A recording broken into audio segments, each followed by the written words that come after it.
Hello প্রিয় ছাত্রছাত্রী, শুরু করছি আজকে ক্লাস 10-এর সরল সুদের পরবর্তী নেক্সট টপিক বা নেক্সট ক্লাস। এর আগের ভিডিওতে আমরা অঙ্ক শেষ করেছিলাম, অর্থাৎ লাস্টলি করেছিলাম 8 পর্যন্ত। আজকে শুরু করছি 9 থেকে, ঠিক আছে? তো প্রত্যেকে রেডি হয়ে যাও, শুরু করছি আজকে ক্লাস। আজকের অঙ্কটি দেখে নাও। বলেছে 9 নম্বর অঙ্কটি দেখো, যেটা কৃষি সমবায় সমিতি থেকে তার সদস্যদের বার্ষিক 4% সরল সুদের হারে কৃষি ঋণ দেয়। বুঝতে পেরেছ? এখানে বলছে কৃষি সমবায় সমিতি থেকে, বুঝতে পেরেছ? মনে থাকবে, এখানে কৃষি সমবায় সমিতি থেকে তার সদস্যদের বার্ষিক মানে কি, বছরে বলেছে কি 4% সরল সুদের হারে কৃষি ঋণ দেয়। কিন্তু ব্যাংক থেকে বলছে কত বলতো, টাকা ধার করলে বার্ষিক 7.4% হারে সরল সুদ দিতে হয়। ব্যাংকের ক্ষেত্রে কিন্তু 7.4। একজন কৃষক যদি ব্যাংক থেকে টাকা ধার না করে সমবায় সমিতি থেকে 5,000 টাকা কৃষি ঋণ নেন, ব্যাংক থেকে টাকা ধার না করে বলেছে সমবায় সমিতি থেকে বলেছে 5,000 টাকা কৃষি ঋণ নেন, তবে তার বছরে সুদ বাবদ কত টাকা বাঁচবে। বুঝতে পেরেছ? একটা ব্যাংকের ক্ষেত্রে, একটা কৃষি ঋণের ক্ষেত্রে, ঠিক আছে? একটা সমবায় সমিতির ক্ষেত্রে, এটা হচ্ছে ব্যাংকের ক্ষেত্রে। তো প্রথম হচ্ছে ব্যাংকের ক্ষেত্রে কত, তাহলে ধরি, তাহলে হিসাবটা করি। তাহলে অ্যান্সার, তাহলে একটা ব্যাংকের ক্ষেত্রে যদি ধার নেই, 5,000 টাকা যদি ব্যাংক থেকে ধার নিলে সেক্ষেত্রে কি হবে? তাহলে ব্যাংকের ক্ষেত্রে একটা লিখি, তাহলে ব্যাংকের ক্ষেত্রে তাহলে আসল কত, তাহলে এখানে আসল মানে পি তাহলে কত, 5,000 টাকা। বুঝতে পেরেছ? সময় কত, তাহলে সময় হচ্ছে টি হচ্ছে 1 বছর। বুঝা যাচ্ছে? টি হলো তাহলে 1 বছর। সুদের হার কত, তাহলে সুদের হার রেট কত, তাহলে 7.4%। বুঝতে পেরেছ?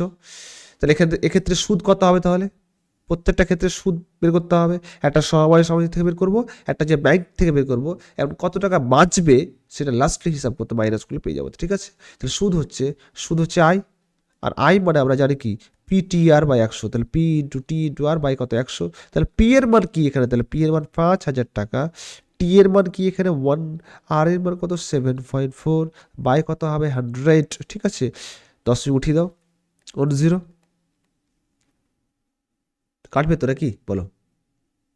এখানে 0 কেটে দিচ্ছি, এখানে 0 কেটে দিচ্ছি, 00 তাহলে 74 ইন্টু 5, 4 5 20, শূন্য হাতে হলো কত 2, 5 7 35 দিয়ে 37, তাহলে 300 কত 70 টাকা পেয়ে গেলাম। বুঝতে পেরেছো? তাহলে ব্যাংকের ক্ষেত্রে পেয়ে গেলাম।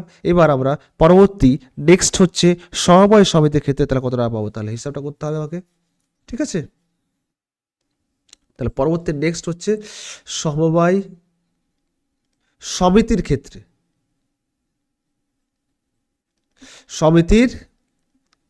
তাহলে এখানে বলো আসল কত, তাহলে আসল হচ্ছে পি, আর পি মানে কত বলো 5,000 টাকা। সময় হচ্ছে টি মানে হচ্ছে 1 বছর। সুদের হার, তাহলে সুদের হার হচ্ছে রেট কত, তাহলে আর সমস্যা হচ্ছে 4%। তাহলে এখানে সুদ বলো, তাহলে সুদ কত হবে, তাহলে সুদ হবে PTR বাই 100। তাহলে আই সমস্যা হবে PTR বাই কত হবে 100। তাহলে পি এর মান কি তাহলে বলো তো 5,000 টাকা, টাকা তো ফিক্সড। টি মানে কত, তাহলে 1 বছর। এবার কত পার্সেন্ট হারে দিচ্ছে, 4%, 4/100। তাহলে 0 কেটে দিচ্ছি, 4 5 20 মানে কত হবে 200 টাকা। তাহলে কত টাকা বাঁচবে বলো তো? তবে তার বছরে সুদ বাবদ কত টাকা বাঁচবে, তাহলে সুদ বাবদ টাকা বাঁচবে, মাইনাস করলে পেয়ে যাবো। তাহলে সুদ বাবদ টাকা বাঁচবে, বুঝতে পেরেছো? তাহলে 370 মাইনাস কত হবে 200, বুঝতে পেরেছো? কত হবে 170 টাকা। তাহলে তার কি বাঁচবে? ক্লিয়ার? বুঝতে পেরেছো? ভিডিওটি ভালো লাগলে শেয়ার করে দিও, সাবস্ক্রাইব করে দিও, ঠিক আছে? আর পরবর্তী নেক্সট টপিক তোমরা কী চাও অবশ্যই বলবে, ঠিক আছে? আর আমরা লাস্টলি বলেছিলাম যে প্রিভিয়াস ইয়ারের কোশ্চেনগুলো কিন্তু অবশ্যই সলভ করানো হবে। তোমরা সাথে থেকো আর ভিডিওটি শেষ পর্যন্ত দেখো। যারা এর আগের নেক্সট টপিক দেখোনি, অর্থাৎ আয়তঘন কিন্তু আমরা কমপ্লিট করেছি, আমরা অ্যাকচুয়াল বেসড দ্বিঘাত সমীকরণ কমপ্লিট করেছি, অবশ্যই ভিডিওগুলো দেখতে হবে আর বাড়িতে বেশি বেশি করে প্র্যাকটিস করতে হবে। প্র্যাকটিসটাই মেন একদম। আর কমেন্ট সেকশনে জানাতে হবে কী ধরনের তোমরা ভিডিওটি চাও। ঠিক আছে? আর কোথাও কোথাও যদি অসুবিধা হয় অবশ্যই কমেন্ট সেকশন আছে, সেখানে জানাতে পারো। ঠিক আছে? তা আমরা পরবর্তী নেক্সট অঙ্ক করে নিতে হলে এটা কি বলেছি দেখো, যদি 210 নম্বর অঙ্কটি দেখো, যদি 292 টাকার এক দিনের সুদ 5 পয়সা হয়, তাহলে পয়সা আছে ওটাকে অবশ্যই টাকাতে পরিণত করতে হবে, দিন আছে অবশ্যই আমাকে বছরে কনভার্ট করতে হবে, আর 292 টাকা তো অবশ্যই দেওয়া আছে, আসলে মাত্রা দেওয়া আছে, বলতে সুদের হার কত হবে? তো 292 টাকা এক দিনের সুদ বলেছে কত 5 পয়সা হয়, তাই বার্ষিক শতকরা সুদের হার কত হবে? তাহলে আসল, তাহলে সলিউশন, তাহলে আসল কত তাহলে বলো এখানে? তাহলে আসল হচ্ছে পি, পি মানে কি প্রিন্সিপাল, মানে কত 292 টাকা, বুঝতে পেরেছো? সময় কত তাহলে? সময়, সময় হচ্ছে টি, টি মানে কত? একদিন, আর একদিনকে আমি যদি বছরে কনভার্ট করতে কত হবে? 1 বাই কত হবে? 365, এত কি বছর, বুঝতে পেরেছো? সুদের পরিমাণ কত হবে? সুদ, সুদ হবে আয়, আয় মানে কত হয়? 5 পয়সা, আর 5 পয়সা একে টাকাতে করলে কি হবে? 100 দিয়ে ভাগ করতে হবে, তো 5 2 কত? 10, 0, তাহলে 1 বাই কত? 20, এত কি তাহলে টাকা, বুঝতে পেরেছো? তাহলে সুদের হার কত হবে? তাহলে সুদের হার, সুদের হার কি? আই, আর হচ্ছে রেট, তাহলে 100 ইন্টু কত হবে? আই বাই কত হবে? পি ইন্টু অবশ্যই কি টি, তা 100 আই মানে কত? 1 বাই কত? 20, ঠিক আছে? বুঝতে পেরেছো? আমরা জানি কি আই সমাসান কি জানি আমরা? পিটিআর বাই কি 100, জানি তো? জানি না? 100 ইন্টু আই তাহলে হবে 100 ইন্টু আই বাই কত হয়? পিটি, সমাসান কত হবে? আর ওটাই করেছি, 100 ইন্টু আই মানে কত? 1 বাই কত? 20 করে দিলাম, ইন্টু পি মানে কত তাহলে বলো? পি মানে হচ্ছে 292, এবার টি মানে কত? টি মানে হচ্ছে 1/365, 1 বাই মানে ওপরে চলে যাবে 365, বুঝতে পেরেছো? তাহলে 20 5 কত? 100, 292। আমি বলেছিলাম 73 ঘরের নাম দেওয়া খুব ইম্পর্টেন্ট, 73 দিয়ে কত? 140, 73 3 কত তাহলে? 73 3, 3 3 9, 3 7 21, 219, 73 ইন্টু 4 কত তাহলে বলো? 4 মানে 3 4 12, 2 হাত হলো 1, আর 4 7 28 29, 292, 4 মানে কেটে যাবে, 73 কিন্তু 5 দিয়ে গুণ করে তাহলে কত হয় বলো তো? এখন 365, বুঝতে পেরেছো?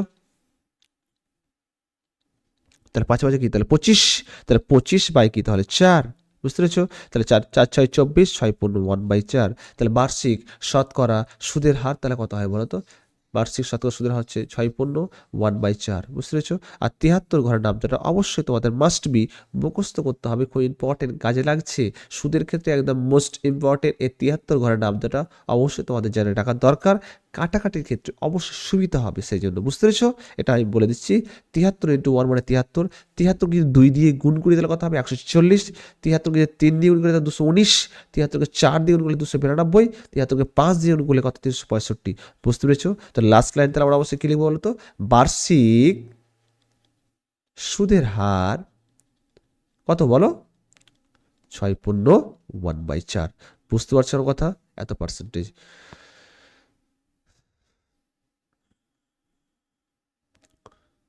তো শতকরা সুদের হার, শতকরা সুদের হার এত পার্সেন্ট লিখে দিচ্ছি, তো বুঝা গেল আমার কথা?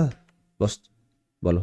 আর তোমাদের একটাই কাজ, বাড়িতে বলছি, বাড়িতে বিশেষ করে প্র্যাকটিস করো, আর বিশেষ করে ক্যালকুলেশনের ক্ষেত্রে আমি বারবার করে বলেছি, একদম মাস্ট বি তোমাদের টেবিল মুখস্থ হওয়া চাই 1 থেকে 20 পর্যন্ত, ঠিক আছে?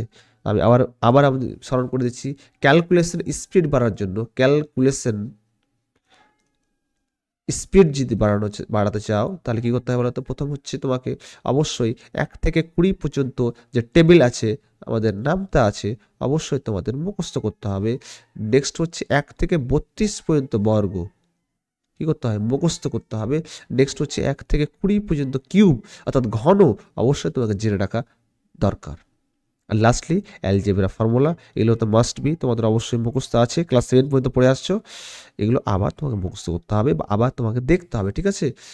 তুমি তো সবই জানো, কিন্তু তোমাকে অ্যাকচুয়ালি কি করতে হবে বলো তো? এখন এখন স্মরণ করতে হবে, বিশেষ করে রিভিশন করতে হবে, তাহলে কি বলো তো? তুমি অলরেডি কিন্তু জানো, একবার রিভিশন করলে হয়ে যাবে। অবশ্যই তোমাকে স্পিড বাড়ানোর জন্য অবশ্যই ক্যালকুলেশন তোমাকে স্পিড করতে হবে, বা বেশি বেশি করতে তোমাকে প্র্যাকটিসের জন্য করতে হবে এগুলো ক্যালকুলেশন, কাটাকাটিতে প্রত্যেকটা ক্ষেত্রে লাগছে, ঠিক আছে?